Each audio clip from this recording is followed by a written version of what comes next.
नशों का आज फैसला होगा भारत का या अंधेरों का।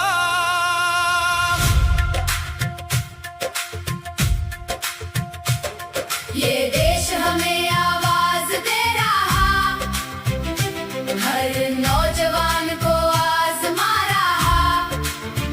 जो खुद से जीता वही तो इतिहास लिखता।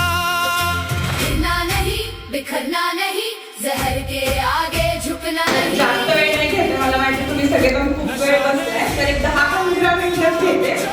पण 10-15 मिनिटं तुम्ही असं ऐका की हे जे तुम्ही डिजिटल सेफ्टी किंवा सायबर सुरक्षेवर ऐकणार आहात हे लाईफ टाईम तुमच्या लक्षात राहिलं पाहिजे.